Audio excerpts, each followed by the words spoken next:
Supaya Abdul ada pertanyaan, Ustaz. Oh, iya. Jadi ini cukup penting bagi kami, khususnya saya ya Ustaz, dalam rangka memperoleh, mendapatkan Lailatul Qadar, insya Allah. Itu pada saat kita itikaf, ya, pada saat itikaf, apa aja yang kita mesti lakukan, dan khusus boleh enggak Ustadz pada saat itikaf itu diadakan kajian, taklim gitu loh, supaya kita lebih menambah ilmunya Ustadz. Hanya sederhana aja Ustadz. Terima kasih. Pertama kita ketahui dulu tentang Lailatul Qadar. Setelah diketahui bagaimana kemudian cara meraihnya dengan izin Allah Subhanahu wa taala.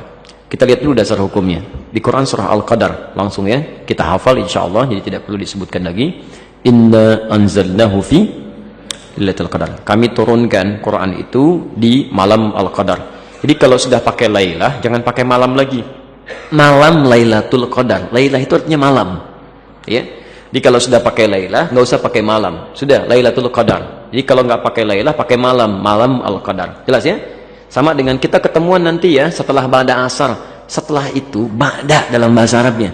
Jadi kalau sudah pakai ba'da, nggak usah pakai setelah lagi. Ketemuan ba'da asar ya, nggak usah pakai setelah lagi. Ya, jelas ya? Baik. Wa ma adraka ma Lailatul Qadar. Apa yang kalian tahu tentang Lailatul Qadar? Apakah itu Lailatul Qadar? Nah, tolong garis bawah ini. Satu, Lailatul Qadri khairum min alfi syahr. Pertama, kemuliaan malam Al-Qadar itu lebih mulia, lebih banyak pahalanya dibandingkan dengan 1000 bulan. Ini sering keliru tafsir nih. Sementara orang mengatakan beribadah di malam Al-Qadar sama dengan pahala 1000 bulan. Keliru. Bahasa Qur'annya lebih daripada 1000 bulan. Lebih, khairum min alfi syahr, lebih baik dari 1000 bulan, lebih. Jadi bisa 2000 bulan, 3000 bulan, 4000 bulan, 5000 bulan, terserah Allah. Karena bahasanya lebih. Kaidah dalam ibadahnya, kaidah dalam fikihnya, kalau Allah tidak khususkan, jangan dikhususkan, itu umum. Ya, jelas ya? Baik. Jadi satu, kalau Anda ibadah berdapatan dengan malam itu lebih daripada 1000 bulan. Kalau 1000 bulan saja kurang lebih 83 tahun, maka kalau ada orang sholat di malam itu, baca Quran, itu nilainya lebih daripada itu. Jelas ya? Baik. Yang kedua, Lailatul Qadri khairum min alfi syahr. Tanazzalul malaikah warruhu fiha. Tanazzalul malaikatu warruhu fiha. Masya Allah. Lihat, pada saat itu malaikat turun. Malaikat itu jamak dari kata malak. Jadi kalau cuma malak, satu malaikat. Tapi kalau dijamakkan tanpa batas, itu artinya banyak malaikat. Malaikat itu banyak. Dan kaidahnya tadi, kalau Allah tidak khususkan, berarti banyak tak terhingga. Tak terhingga. Ya. Masya Allah, di surat Al-Anfal saja misal, antum kalau buka dari ayat 8 sampai ayat ke-9 ya, posisi sebelah kiri paling atas ayat 9, idz tastaghitsuna rabbakum fastajaba lakum anni mumiddukum bi alfin minal malaikah. Orang saat perang Badar memohon kepada Allah, meminta diturunkan untuk penolong malaikat. Kata Allah, saya turunkan 1000 malaikat. Pertama 1000 malaikat. Itu disebutkan. Di kalau angkanya disebutkan artinya jumlahnya cuma segitu.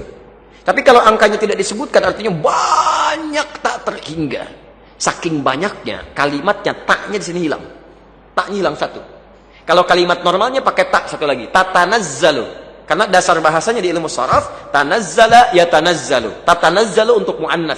Tapi taknya hilang satu di sini. Litakhfif was sur'ah. Tanazzalul malaika. Di saking cepatnya malaikat turun, kata Ibnu Katsir tadaffuq. Jadi saling berdesakan, saling kumpul. Karena itu seakan-akan menutup keadaan di bumi ini sampai-sampai suasana begitu tenang. Ya, jadi angin kayaknya bertiupnya sepoi, tenang. Ya, pohon-pohon tidak gemerincing karena malaikat turun. Jadi menghambat pergerakan itu. Suasana tenang, enak, banyak. Bahkan Masya Allah, roh itu nama lain dari malaikat Jibril. Ar-Ruh, tanazzalul malaikatu war-ruhu fiha. Nama lain dari malaikat Jibril. Malaikat Jibril tugasnya apa? Menurunkan wahyu. Dan selesai menurunkan wahyu pada saat Rasulullah SAW wafat. Di turunnya malaikat Jibril itu khusus kepada para nabi dan rasul saja untuk memberikan wahyu, menyampaikan wahyu pada saat dalam dunia kemanusiaan. Jadi kalau nabi sudah meninggal, wahyu nggak turun lagi, tapi khusus malam Al-Qadar ikut turun. Saking pentingnya malam ini ikut turun Jibril. Hati-hati ya. Tapi jangan dimanfaatkan saya mendapatkan wahyu dari Jibril. Itu kacau itu ya. Nggak usah diikuti lah yang seperti itu. Tidak. Diikut turun aja, ikut mengikuti. Masya Allah, berdoa bagi orang-orang yang berdoa, berzikir bersama orang yang zikir, memohonkan ampunan dengan orang yang bertobat dan sebagainya. Masya Allah, turun itu. Ya. Bi'izni rabbihim, dengan izin Allah. Jadi rugi kalau ada orang tidak mendapatkan malam ini. Rugi. Karena saat berdoa, malaikat mengaminkan. Berzikir diikuti, bermohon diampunkan. Masya Allah. Dan berita baiknya ini yang paling penting. Min kulli am, yang ketiga keutamaannya, min kulli am, dari semua persoalan. Jadi kalau Anda punya kebutuhan apapun itu bisa diselesaikan malam itu dengan izin Allah Subhanahu wa taala. Salamun. Salamun. Malam itu melahirkan kedamaian, ketentraman, kenyamanan. Di Quran kalau ada kalimat salam, itu artinya jaminan keselamatan, kebahagiaan, ketentraman di 3 alam. Dalilnya Quran surah 19 Maryam ayat 13, posisi paling kanan pertengahan. Salamun alaihi yawma wulida wa yawma yamutu wa yawma yub'atsu hayya. Yahya, kamu dijamin keselamatan, salam, tenang, tentram saat di dunia, di alam kubur dan di akhiratnya. Artinya kalau ada orang berhasil mendapatkan malam Al-Qadar, terjadi perubahan pada dirinya, semakin dekat dengan Allah, maka akan dijamin dia tentram hidup di dunianya, selamat di alam kuburnya dan bahagia di akhiratnya. Bagaimana mendapatkan itu? Hiya, malam Al-Qadar itu hatta matla'il fajr. Berlangsung dari malam sampai munculnya fajar. Jadi waktunya cukup panjang. Ya, malam itu kan dari Isya, selesai Isya. Isya selesai, muncul malam kan? Sampai fajar. Sampai fajar. Berlangsung. Kalimat hatta itu lil ghayah, sampai ke ujungnya. Ya, jadi singkatnya malam Al-Qadar itu karena disebutkan malam, pasti terjadinya bukan siang. Pasti malam. Di syarat pertama kalau ingin mendapatkan Al-Qadar, itu bukan dengan itikaf syarat pertamanya. Itikaf itu bukan syarat mendapat Al-Qadar, bukan. Syarat pertamanya adalah Anda harus menghidupkan setiap malam Ramadan. Karena mungkin saja datang di awal ya. Mungkin datang di pertengahannya. Ya, lebih banyak datang di akhirnya. Lebih banyak datang di akhirnya. Karena Rasulullah SAW seringkali menghidupkan malam terakhirnya. Dan pernah datang seringkali di akhir-akhir malam Ramadan. Ya.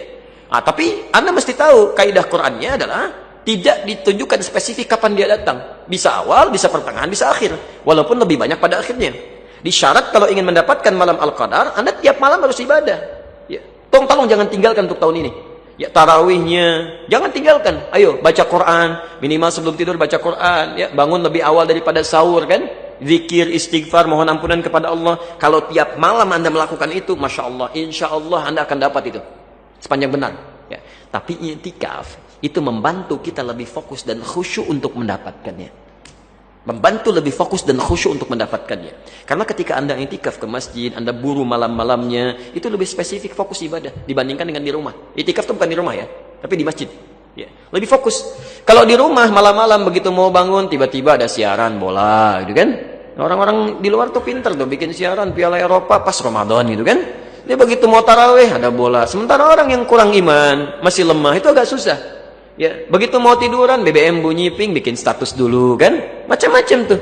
Begitu mau baca Quran bisa lihat yang lain. Jadi semua yang didengar dan dilihat bisa pindah ke masjid, itu beda lain nuansanya.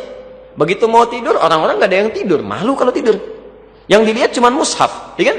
Handphone disimpan. Jadi semuanya termotivasi untuk ibadah. Jadi boleh Pak. Dan boleh saja kalau ingin mengadakan kegiatan-kegiatan di masjid yang mendorong fokus untuk ibadah. Tapi poinnya adalah jangan sampai terlalu mengganggu ibadah di malam harinya. Ya, jadi kalau mau kajian-kajian subuhnya, kan?